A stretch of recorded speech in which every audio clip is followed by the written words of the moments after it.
Oaklander, gotta love that Oaklander, wanna see that Oaklander, Oaklander, Oakland TV. We love it! Oaklander, Oaklander, Oakland TV. We love it! Piece of heaven, with our new exit off 287, we can be seen on channel 20, that's our team. Oaklander, gotta love that Oaklander, wanna see that Oaklander, Oaklander, Oakland TV. We love it! Oaklander, Oaklander, Oakland TV. We love it! Oaklander, Oaklander, Oakland TV. We love it! Oaklander, Oaklander, Oakland TV. We love it! Oaklander, Oaklander. Hi, I'm Adam Vernon Schuss from the Oaklander, and today I have David William Babushka, and we would like to wish Oakland a happy birthday. Happy birthday to Oakland. Thank you, Adam, for providing us with a youthful introduction. Good evening, and welcome to the latest edition of the Oaklander. I'm your host, Al DiGiacomo. Well, here it comes again. Yes, spring is right around the corner. A time of new growth, and we hope that the show is beginning to grow on you. We hope that you are enjoying our guests and telling your friends to watch the second and last Monday of every month as we interview interesting people with stories we know you will remember. We now take you to Long Hill Mall. The Oaklander remote team is at work talking to the citizen on the street.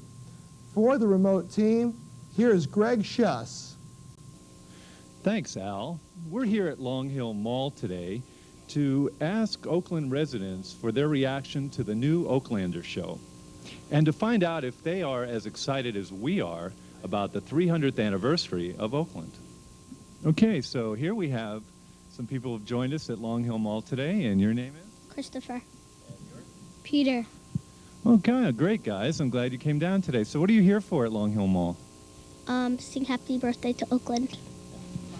Okay, and here we have? Patricia Hurley. Hi, Patricia. Thanks for coming on the program. So what do you think about the 300th anniversary of Oakland? It was very nice. They had the big to-do, I guess it was, with all the programs for the adults and the kids, and my kids enjoyed it, and my husband and I enjoyed it also. It was very nice. And your name is? Nick Cressy. Hi, Nick. And I understand you're a long-term resident of Oakland. Is that right? That's right, 24 years now. 24 years. Wow, that's great. Now, I know you're involved in a few different things in town. Why don't you tell us a little bit about that? Well, I was heavily involved in the soccer program earlier as a coach and as the recreation commissioner in charge of the soccer. Currently, I'm the captain of the Oakland Pistol team, and I want to issue a welcome to anybody who's interested in joining. Shall I give a telephone number? Please do. Okay, if anybody's interested in an Oakland Pistol team, and it is safe and it is moderated, it's 337-8358. You'll get an answering machine, and I'll get back to you. And we're always looking for members. You have to be on the tree. Happy birthday, Oakland. Very good. Thank you very much. This is Greg Schuss for the Oaklander. Back to you, Al. Great job, Greg. Now it's off to the Senior Center. On February 18th, 19th, and 20th, Mr. William D. Lorenzo presented his vast collection of George Washington memorabilia. Good afternoon. I'm Bill DiLorenzo from Oakland, New Jersey. I've been asked to make some commentary on the exhibition that I have here at the Oakland Senior Citizen Center. We're going to start at my left, which is a letter from George Washington to General Foreman. And this was written in 1781 asking for some information and intelligence from the general. This is on loan to us for this exhibit from the Paramus Historical and Preservation Society. Above it, back here, is a hand-pounded copper piece that is probably from the late 1800s. It's a most interesting piece of George Washington embracing his mother. Okay, we're here at another corner of the show, another George Washington bust. This is made out of what I would have to say concrete. I don't know just how it was made. It's labeled Cherokee, North Carolina, and it was a recent purchase, so probably recently built. This is part of a calendar that goes way back. It says 1907 on it. I was going to say turn of the century. It's an interesting piece. As we go down the line, there are many things here. I'd like to comment on this one plate. For those of you who were around in 1939, you noticed the Trilon and Perisphere from the New York World's Fair is here. 1939 celebrated the 150th anniversary of the swearing in of George Washington as our first president. And of course, the capital of the United States when he was sworn in 1789 was New York City. And that's why it celebrated that. The last thing we're going to show you is a color lithograph on tin entitled Washington's Return to Mount Vernon. This was ultimately used for an advertising piece for cigarettes, and they were reproduced with cigarette logos on them. That was a wonderful job brought to you by the Oakland Public Events Committee. Our thanks to Bill DiLorenzo for sharing his collection with nearly 3,000 visitors. And now, it's another tricentennial moment brought to you by the Oakland Historical Society.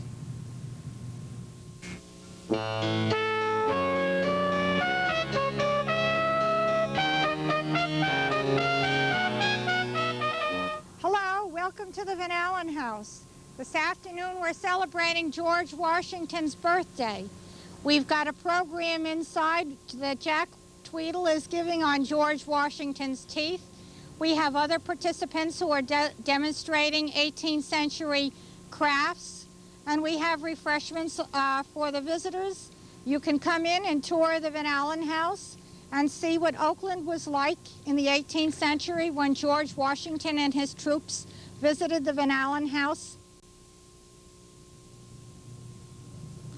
Tonight's guest is well known to many in Oakland, but I'm sure he's also well known throughout the state.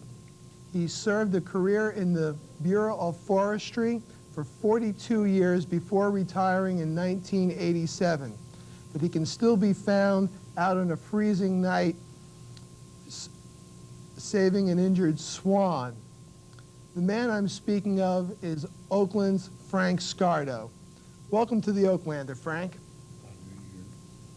Frank, your father made his way to America in 1890 from Terranova, Italy. Tell us more about Mr. Page and Mr. Chapman, the people who were responsible for bringing your father to the United States. Mr. Page, he owned a big estate over here in Oakland, up on the hill there where Hiawatha is now. And he had his own church and a big mansion of a house. And he had like 30 people working for him, you know, maids and laundress, and everybody had a job in that place. So he needed a draft man, a man that grafts trees. Mm-hmm. And my father came to Newark when he first came over, and he went over there looking for a man that could graft trees. So they were wealthy financiers who had traveled the globe. That's right. They'd find all these help. You know, there was a lot of people that came over that were really pretty fancy with their work. You know, they did beautiful work. Did your mother come over at this time also? No, she didn't. He gave my father a house, and he says, bring your family here, you know, I'm going to give you a house.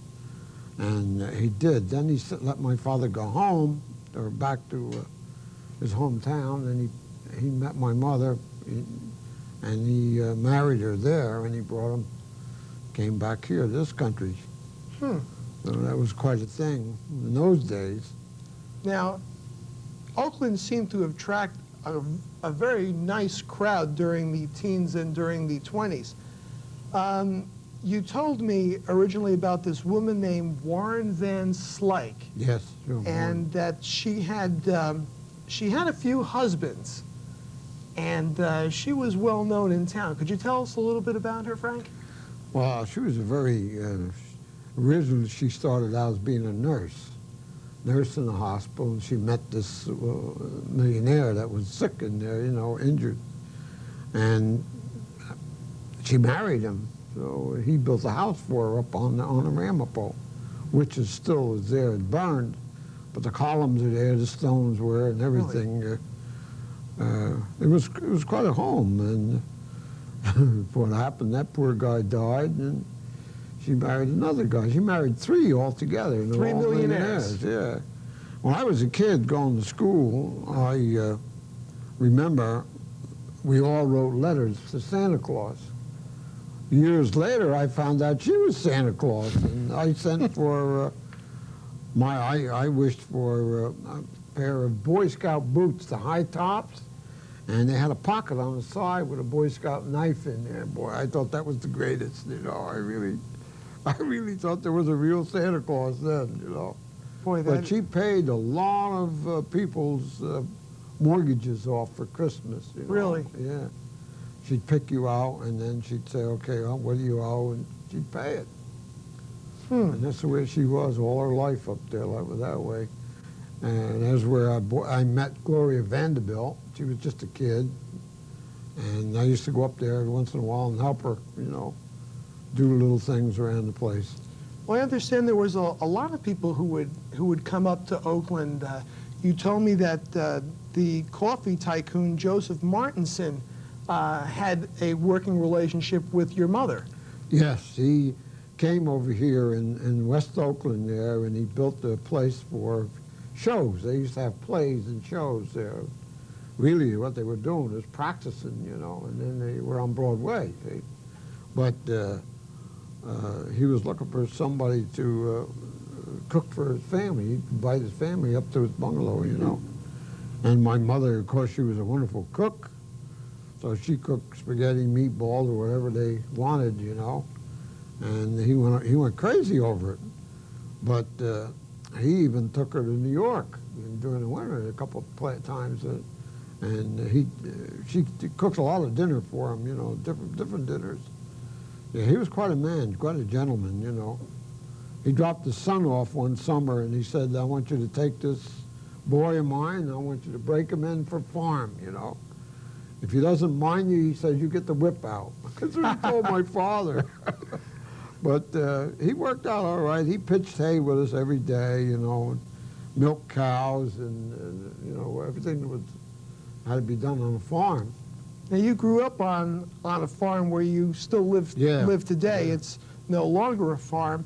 What was it like when you were a boy growing up on a farm? You had several brothers and sisters that worked the farm? And yeah, well, that's the way those people were them days. They'd all have big families for one reason, so they'd have a lot of help on the farm, you know. Free help. Yeah. I used to milk 7 cows before I went to school, and I was just a kid. My brother milked 7 cows, and my other brother milked 7 cows. But he had other help to milk, you know. Of course, those guys were a little faster than we were, you know. Boy, they were really good. So you had basically a dairy farm? Yeah, we had a dairy farm. We had 900 pigs, and we had a lot of chickens and all that, you know, that went along. When was the farm sold off? During the Depression. What happened was we had everything there, but nobody would give you any money because nobody had any money to buy anything, you know. That's an interesting aspect that we had a little talk about, is that there seemed to be an awful lot of opportunity in town, or maybe for the inside the nation, but there was no money, and it seemed that people held together a little bit better. Maybe it's because they needed each other's help. They did. That's the way they were. In those days, it was really wonderful, you know. Some lady down the road, the other end of town, would have a baby. My mother would go and stay with her for a couple of days, cook, wash all the clothes, they do all that. They help each other, you know. Yeah.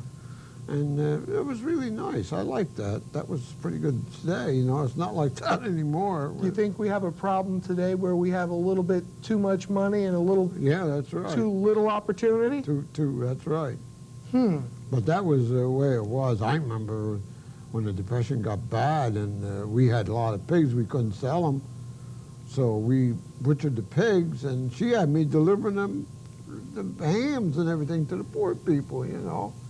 You know what the poor guy, what my mother used to give? She'd give you a barrel of potatoes, right? A barrel of turnips, right? And a half a pig.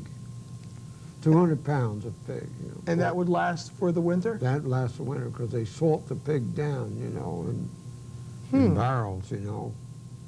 Let's talk a little bit about your 42 years with the Bureau of Forestry. You had several hundred men under your command in just in North Jersey, I hear. Yes, I did, yes. What were some of the responsibilities that someone in forestry would have? We did everything with forest, between taking care of the forest, you know. Then everybody started heading for the hills for camping and stuff like that. And now they're starting fires throughout the whole state, you know. And we were having a lot of troubles with fires. So here I am running around with all these guys, and we're putting fires out. This was the drought period during the early and middle bad. 60s? Yeah. I had one fire, it was 10,000 acre fire. Boy, that was a hard fire to put out because it had no water. Even the Army came with their buffaloes, and they helped us truck the water in, you know, with the buffaloes, yeah. Now, you also did rescues, animal rescues. You do? Yeah, we did. Well, I did people rescue for a long time. In those days, we didn't have the first aiders that we have today. The training that they have, and you know, the wonderful training that they get today. They save a lot of lives. Mm-hmm. In those days, they had to depend on us to go in and get somebody and take them out of the forest, you know. Plane crashes, I was always going to plane crashes. Or if somebody got lost, you know, if somebody got lost, we were in the forest all the time. Who else would they ask, you know, to go in the woods and look for somebody? And we'd find them and bring them out. And it's a happy moment when you find somebody alive. Absolutely. But when you find somebody dead, then that's a different story, you know. I see you still do responsibilities as the animal warden.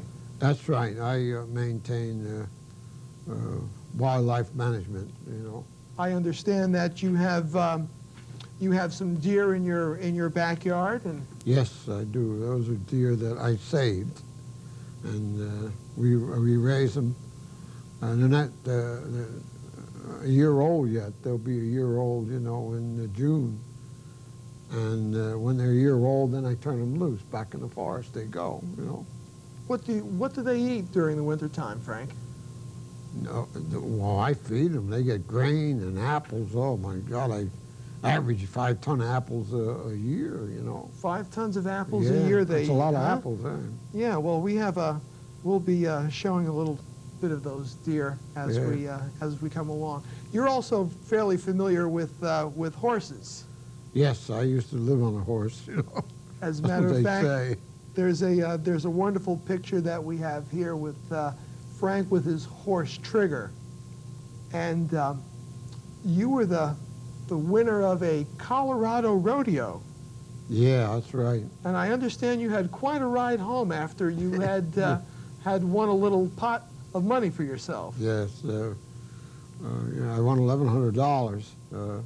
Those days, $1,100 is a lot of money during the bad times. You know, 1937. 1937. So in Colorado Springs, it was quite a new arena they had there, and I made it. So we made it out there. It was tough getting out there, but I made it, and I rode everything there, bulls and horses and everything, you know. And that's fantastic. I won all that money, and then I bought a car, and I drove the car to Cincinnati to where they make wash machines. So I decided I'm going to buy my mother, she washes clothes for 8 kids, you know, 10 people in the family. So I wanted the best washing machine they had. And the guy, he was all excited because we were cowboys, you know, had boots and everything on, you know, and they get all excited, people do. So he says, I said, I want the best. What constitutes the best machine? Oh, he said, we give you a nice one with a copper tub inside. But it was one of them with the rollers and the Sure. agitator. You know, it wasn't like How much automatic. How much did you blow on the washing machine, Frank? $180. No kidding. Yeah. That must have been it, because I think you can still get a washing machine for $187. No, yeah, it was pretty good. So I came home. Now, when I got home, I got to find out how to hook this thing up, you know, but it hooked up easy. All the neighbors came, you know, just to look at the wash machine, like it was a Cadillac car or something, you know, but we had a great time over that. One interesting thing that I had found out in one of our earlier little talks, Frank, is when you showed me the portrait of you portraying an Indian, and there was something eerie about it, and I just couldn't remember where I had seen it until you had told me. Some may not remember some of the early conservation commercials during the early 70s, and Frank was actually the Indian in these littering commercials, and we'll show you a painting that a local artist had done that. How did you get picked for that, Frank? Through the state, see, the federal government said, we have a good man for you, he understands the forest, and he can talk if you have to, you know. And that's what I did. They undressed me, and they put on all this rubber stuff, and they'd pinch it, and they'd make big wrinkles and big nose and all that, you know. I remember I came home with that, and I had a hard time getting it off, you know.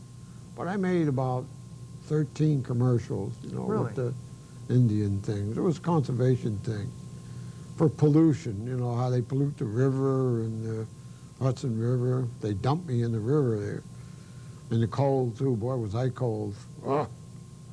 And, of course, these film guys, all they do is give you coffee, you know. They bring coffee, big containers of coffee.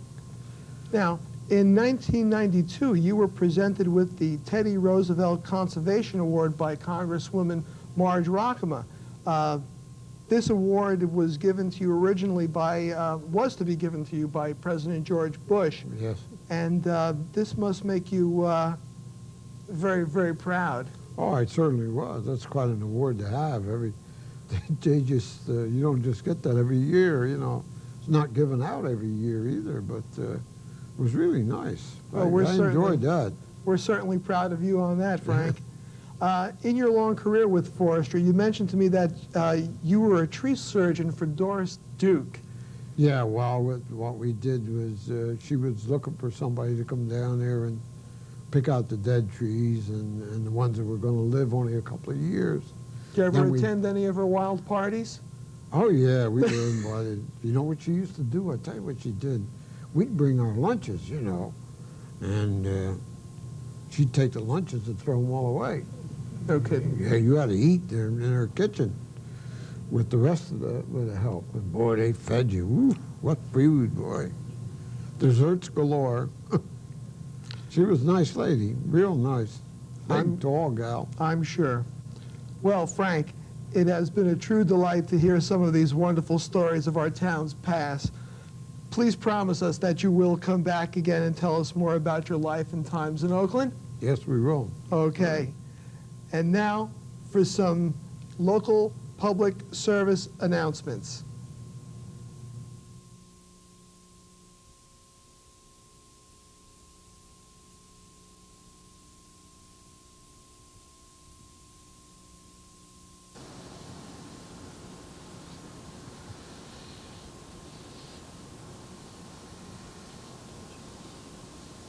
Hello, I'm Jim Dockery of the John Robert Walker Memorial Oakland First Aid Squad.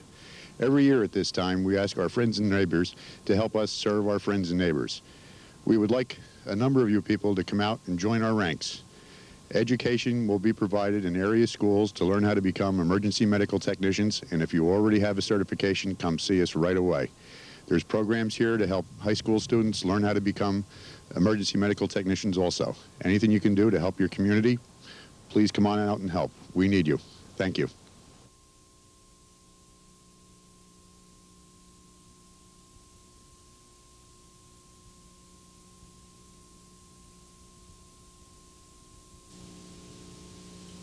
Hi, my name is Kathy Bauman. I'm a trustee of the Oakland Education Foundation, and I'm here today to tell you about a St. Patrick's Day party that we're going to have at Our Lady of Perpetual Help on March 17th, Friday night, from 7 o'clock to 11 o'clock.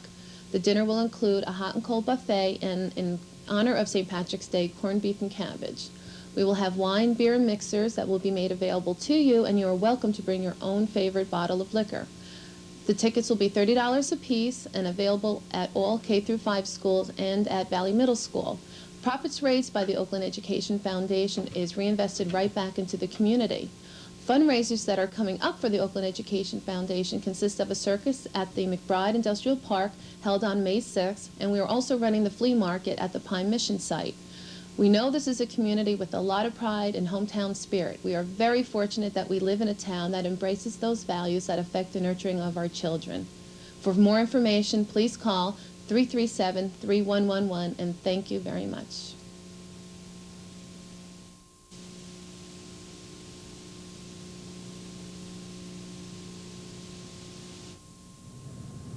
Hello, my name is Fran Kendall, Vice Chairman of the Oakland Public and Cultural Events Committee and co-chairman with Betty Gallinghouse and Peg Sumner of the 300th Anniversary Committee. We'll be holding our annual Easter egg hunt on Saturday, April 8th, rain date Sunday, April 9th at 1 p.m. at Oakland's Veterans Park. This year we have an added treat, a petting zoo in the municipal parking lot. All residents are invited. Children from preschool through grade 5 are asked to participate. Our chairman for this event is Karen Adams. If you need further information, please call our special number at Borough Hall, 405-7737.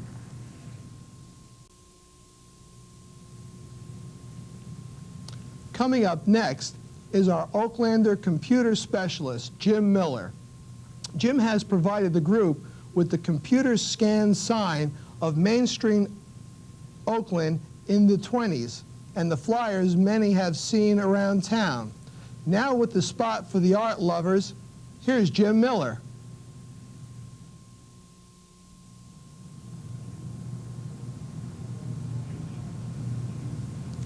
Thank you, and good evening. Our guest tonight is Barbara Carfey, and she's the featured artist at the Oakland Public Library exhibit. And welcome to the show, Barbara. Thank you. It's nice to be here. We understand that you've been working in a monoprint motif. Would you tell us something about the process? Monoprinting is very exciting. It's basically you paint on plexiglass or glass or metal. You paint a watercolor painting on the surface. Then you take some German etching paper and you put this on top of what you painted, but it's slightly damp. You put this paper on top of your flat surface where you've painted on, and then you run it through a press. And the results are usually very interesting. Many things happen that you didn't plan to happen, and that's what's very exciting about this medium, monoprinting. Mm-hmm. After you're done with that, you can then add oil paints, a sheer oil paint, which is another wonderful thing because watercolors you tend to lose over the years. Watercolors can fade, and you know, this oil seal, and there can be many of them, actually makes your painting more like a oil painting. That's very interesting. And you can go on and on. There's many things you can do to it. Once you've run it through a press, you get your main image. Now, there may be a tiny bit of paint left on the plexiglass, and then that plexiglass can be run through the press again, and then you can get a ghost image, and then you can work. And what I like to do is I like to work off my ghost into something like really outrageous. I always like to be conservative with one, but then on the other hand, I like to go really off the beaten path with the second. So that's the nice thing about having a ghost. I imagine that can create a lot of depth. Yes, yeah, there's a lot of depth to the paintings because you can keep building on them, layer after layer. Some are like actually very heavy. The paintings are actually, on this paper is very, very heavy, like an oil painting.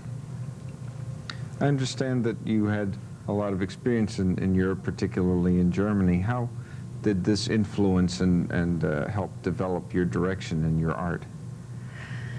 Well, I came to America when I was fairly young, and my grandfather was an artist in Ringwood, in this area, and I grew up with the smell of oil paints. I really missed very much the pine trees in Germany. I came from the Black Forest, and I missed the pine trees, so the Ramapo Mountains are great in that respect. I feel like I have a connection between my Black Forest and Oakland. So many of my paintings are of pine trees, of mountains, but I like to take it a little bit further than the normal, you know, painting. Yes, I can see that. There's a sort of a combination of the color and the texture that helps to really communicate the feeling. I think that's my most important statement that I have to say, is that if you've caught a feeling, then I think you've achieved what you wanted to as an artist. Absolutely. I would agree with that. Thank you. Well, what are some influences, artists that you would feel that have inspired you that you admire? Well, I like feeling in my paintings and movement, and so I think I kind of tend to go towards expressionist painters. I don't know if Chagall is an expressionist. I haven't really done my homework on that, but I love Chagall's work. There are many works I really love. I guess every artist wants to say they're unique in what they do, other than, but there are things that I love. Matisse, I like traditional, so, but my main thing is I try to catch a feeling. Yes, and I would say that it's very inspiring to experience your work, and I really appreciate you having come to share with us about your process and your experience and your views and feelings about the art, because I think that everybody can benefit from these things. And so thank you very much. You're quite welcome. And I do appreciate that you're here. Thank you. You're welcome.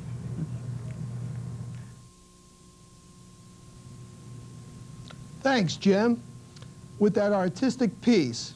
And now for something completely unconventional. It's On the Road with Breetveld and Schuss.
Happy birthday, Oakland. What?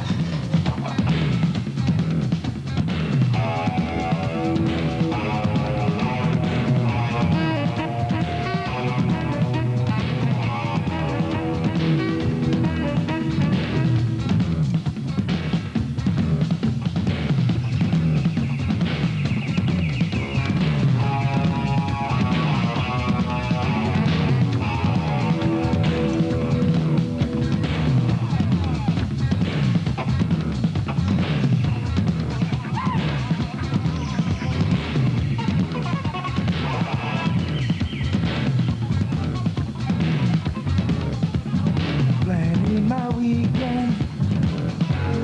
Planning my weekend. Planning my weekend. Planning my weekend. Planning my weekend. Means blue light. All of a sudden, Saturday night. Can't hit a high note, just staying low. Planning my weekend, nowhere to go. Planning my weekend every day. Doing the same thing 10 different ways. Planning a good time starting at 4. Planning my weekend, I'm out the door.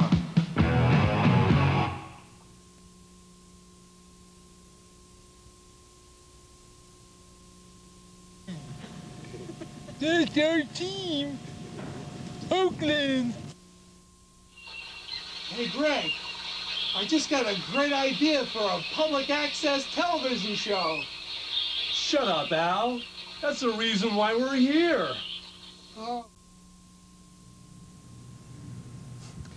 Great job, guys. It's a dirty job, but somebody's got to do it.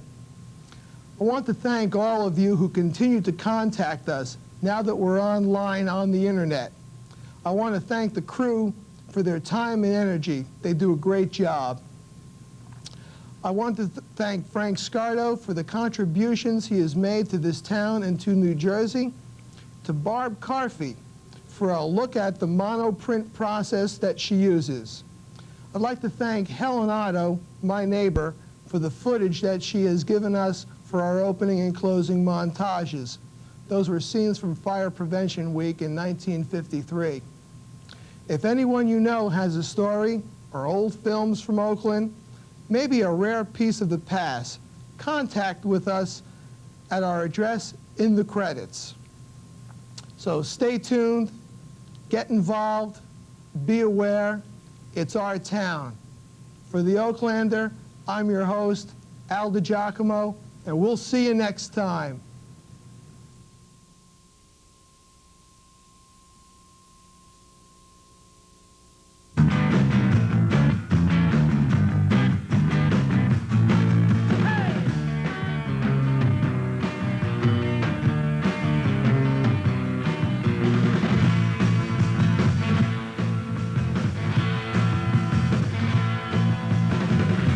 Your baby came back, give her your name.